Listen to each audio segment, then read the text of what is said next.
Kody has a problem with lying about Coyote Pass in the secret deal. Keep going.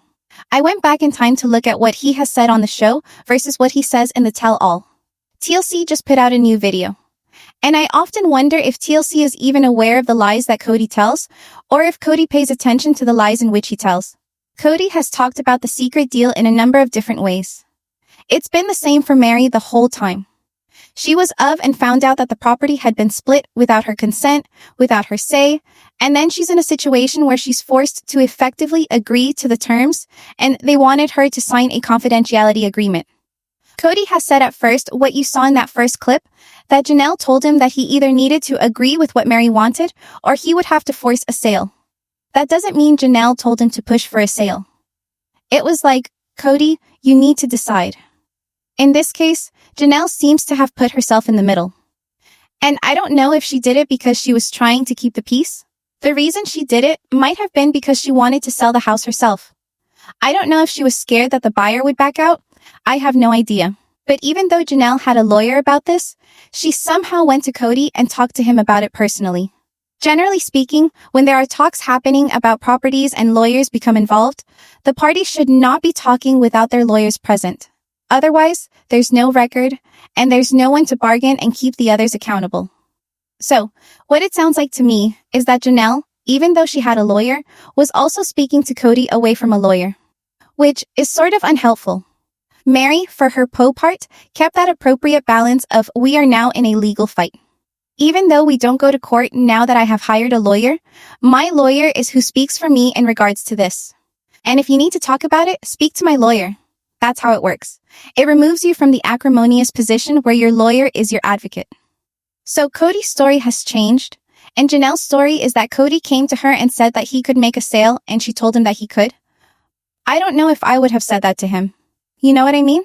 Like, I don't think that's speaking for anyone.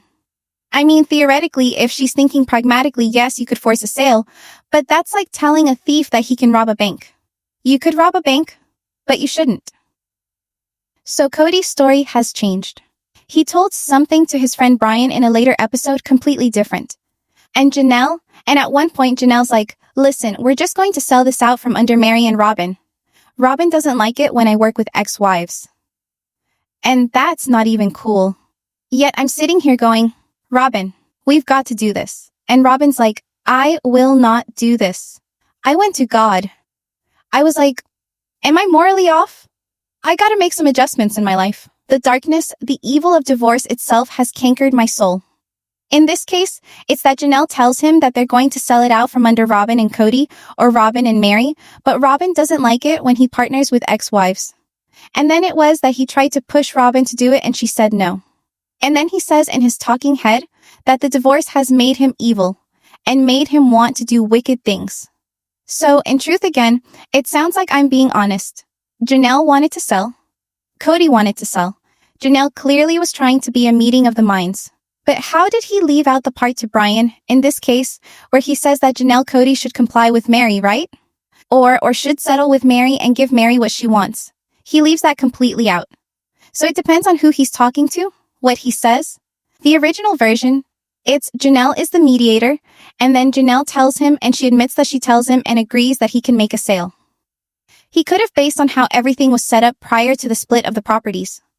That could have happened, but I have no idea what eventually ends up happening. What does end up happening is Janelle agrees on paper in September that she'll just be a 25% owner. Not a 33% owner, but a 25% owner. Even though the land was paid for by 3, those loans were all paid off by 3, not by 4. Kody and Robin's income is considered 1 because it's a married unit, and you know that Robin didn't have the money to give herself because Kody's money is Robin's money. With that said, that story grows and changes. So, we're blaming Robin because she doesn't want him to partner with ex-wives, but then he's also saying he wants to screw them over. And he has said repeatedly he wants to screw them over.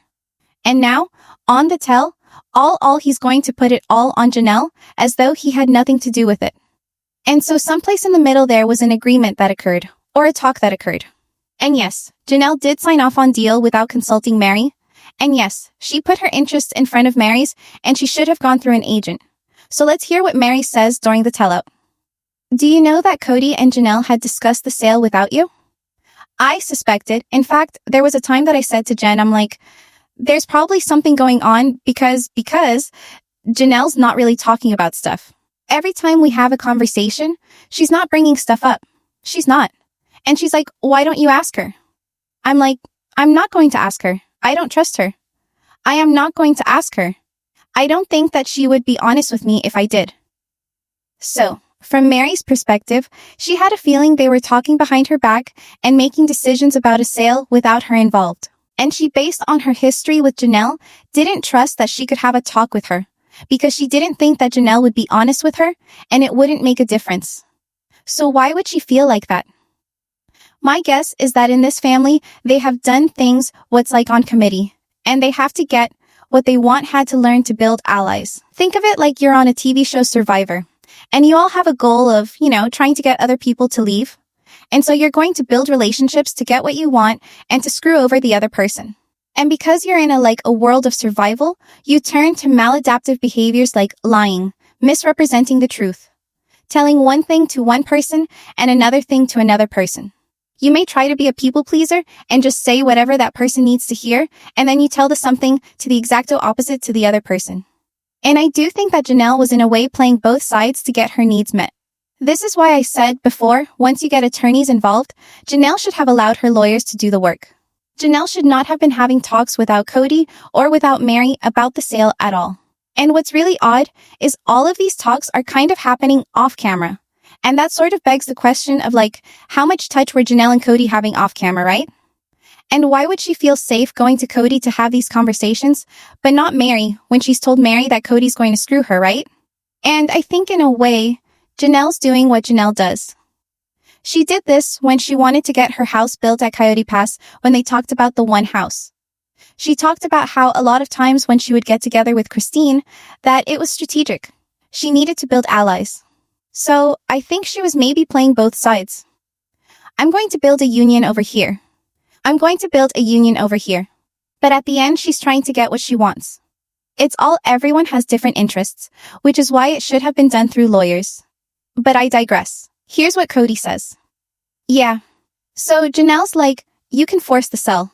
She's really misleading because it wasn't my idea. Janelle came to me with the idea. You can force the sell on this. And started pushing me. Very normal plural marriage situation. It was like old times. He's pressuring me against the other women. We need to sell. You need to make those women come into compliance. And I'm like, you can call Meri. I can't. Why don't to Meri and talk her into doing this? No, Janelle wouldn't do that. Janelle wouldn't even call Meri. Okay, so here's my take on this. He says he can't call Meri. Okay, which tells me that he had been sent a formal letter about what was going on by an attorney. Okay, and the letter may have been sent to Kody. It could have been sent to an attorney, but the attorney would have told Kody, or Kody's attorney, that moving forward due to my being hired, you will not speak to Meri without me with regard to this dispute. When you're in talks, and you're not in litigation, and that's what they were doing. They were doing civil settlement, which is a lot of what happens in law. Lawyers, a lot of lawyers, the case you see that happens at trial and in the court is only a small fraction of what legal work is. So much of legal work is working with clients behind the scenes trying to settle disputes without getting to court. And lawyers, once they're hired, their job is to advocate, like I've said. And so Meri did everything she was supposed to do. Janelle told her to hire a lawyer, so she did. Once Meri got a lawyer, she's not to have conversations with Kody or with anyone outside of her lawyer. And if you have a lawyer and you don't live by your lawyer, or if you do things outside of your lawyer's advice, or if you defy your lawyer's agreement, you could destroy your relationship with your attorney. And the reason why you had to get a lawyer to begin with is because the communication has broken down so severely that you can't talk to this person, and not only the communication, but the trust has broken down so much, and this person has not been able to keep their word that it's the attorney's job to tell them that they have a legal duty. And whatever the attorneys are sending his lawyers, whether it's here's the amount of money my client paid, here's the amount, blah, blah, blah, blah, blah. Had Meri not gotten an attorney, I promise you she never would have even gotten 25%.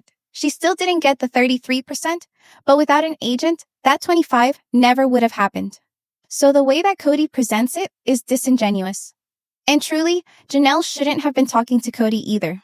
And it really makes me wonder if Janelle's lawyers were ever really involved. Because the only time they talked about this on camera was that Zoom call and Kody made a comment to Meri about, have your lawyers reviewed this? But nothing of the same to Janelle. And when Janelle signed, there was no lawyers that were involved. And if she's talking to Kody without her attorney, she's breaching the trust with her attorney, and then she's going against the interests of her attorney negotiating for her. So, I don't know that she even had an agent at all. And my guess is that because she was never a formal wife, she had no legal standing. And so the lawyers probably didn't have a lot they could do for her. Meri was completely different. She was a married wife. There was a lot going with the equity from their joint marital home. An attorney absolutely could come in and help Meri. But if Janelle had an agent, she shouldn't have been talking to Kody. Period. And I think if you're married, that would be viewed as a deception, right? And for Kody to then try to pit it on her and say that Janelle's saying, you need to get these women in compliance. I just showed you in the very beginning of this video that he said that Janelle told him that he needed to comply with Meri or force a sale. Now it's, you need to get these women to comply. It changed. Janelle's mistake was talking to Kody without a lawyer present, because this is what happens. It allows Kody to twist the story. A lawyer would not accept that because there would be a documented record. What else does he say? So we're completely stuck. So she's calling me saying, why don't we just sell this without Meri? You pay her later. And that was a desire only for a moment. So as it was backstabby of Janelle, it causes a fight with me and Robin. And then it was also backstabby of you. Don't you think? No. 'Cause I was already at war with Meri. I wasn't working with Meri, telling Meri that, oh, I'm going to protect your interests, Meri. So, in Kody's thinking, because he wasn't pretending to try to kiss Meri's ass and partner with her, and because they were adversaries through lawyers, it was okay for him to screw her over, and it would have been okay for him to screw her over because he wasn't pretending to be Meri's friend. Okay. What? So, it's only backstabby of Janelle because Janelle's properly trying to play both sides. She's trying to be the peacemaker when she shouldn't be. She should have allowed her lawyer to do the work. And all of this is happening, by the way, when Janelle's in the middle of her sadness. Her son has just killed himself and she's dealing with the probate with his house. She's got to sell his place. She's bought land in North Carolina. She wants to get her own farm started. She wants to build a house. She clearly needs money and she wants to sell and get over with and be done in Flagstaff. And Kody is framing this as Janelle is cozying up to Meri, claiming she has Meri's best interests. I will say that Janelle would tell Meri, at least on camera, she was having talks with Kody, but I think Kody has always spoken to Janelle and consulted with her because she's the easier one to manipulate. I think he can get her to agree. I think he can get her to do what he wants. I think he can prey on her much easier. We all saw how she lit up when he said something nice to her. And I think Janelle would still be with Kody if he would have given her what she needed. Whether it was land, whether it was a house, whatever it was. But she only left him because she wasn't getting her needs met. Her cash needs met. So she sees Meri and has viewed Meri as a rival. And in the same time, she's shit-talking Meri on podcasts, but then also talking to Meri one-on-one on camera about the property, trying to be her friend. Meri has every right not to trust either of them. Then none of them actually should trust any of them, and they should have just gone through lawyers. And I don't believe that Kody wasn't being backstabby because he wasn't pretending to be Meri's pal. I think if it was a talk that was had, it's underhanded by all. But it doesn't even sound like the chat was how he describes. I don't think Janelle should have put herself in the middle of her sadness. I don't think she should have tried to bargain with the monster that is Kody, and I don't think she should have felt like she needed to be the one to settle it. That's why you get lawyers. And I don't think that it's, fair of Janelle to play like she's Meri's friend, but also try to work with Kody. But putting anyone over, regardless of who it is backstabby. But I don't know who backstabbed who at this point. Wasn't sitting there sucking up to Meri all the time. Janelle didn't care. Janelle just wanted to get her money. And I was like, you know what? If we lose the buyer, we lose the buyer. Like, this was very normal for Janelle to come up to me and say this. I want this, and I want this. Is this what Janelle would do in your marriage? I need this. Yeah. I want this, and this is. And in fact, if you don't do it, then I'm just going to do it myself. I don't believe Kody in that. I don't believe this was Janelle's pulling the puppet strings here. I don't believe it's Janelle being bad. I think it's Janelle trying to get money and be done, right? It's survival. And this is why polygamy sucks. You can't have trust in any relationship because everyone has competing interests and there's a fixed limited amount of resources. And when relationships dissolve, those who are not the legal wives have no remedy.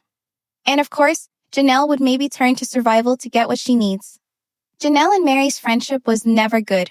And I think she initially reached out to Meri because she thought she couldn't get Kody on her side. I think had Kody been working with her and wanting to partner with her more, she never would have gotten Meri involved. I think she brought Meri in thinking if she could get Meri on her side, they would have two legs to stand on against Kody and Robin. The trouble is that Janelle didn't keep her word with Meri. So, I think for Meri, the betrayal would likely be that, hey, I thought we were working together on this. And here I find out. You're talking to Kody without me involved. So, are we a team? Or are we not a team? And I would be cheated too if I were married. And Janelle is just falling back on old habits. And I just think, the difference between Meri and Janelle, at least right now, is that Janelle is still very stuck in the games of polygamy and the attitude. And Meri is more removed and out and gone through therapy. And Kody still can control Janelle. And Kody's lying here. And I think until Janelle can sever full ties, not just spiritual releases, but literally the emotional and the psychological pull that Kody has over her, until she can sever that in a healthy way. Meri shouldn't trust anything that she says to Janelle. And they're all going to struggle to trust each other and really have meaningful relationships so long as Kody's still in the talk. That's the truth. So, he's going to blame Janelle for everything, even though she's not the only one to blame here. And Meri's getting played by everyone. So, what are your thoughts? Tell me in the comments below. Make sure to give this video a thumbs up. Make sure to subscribe to my channel if you haven't signed, and click the bell so you never miss a movie. Thanks so much for watching. Bye, besties.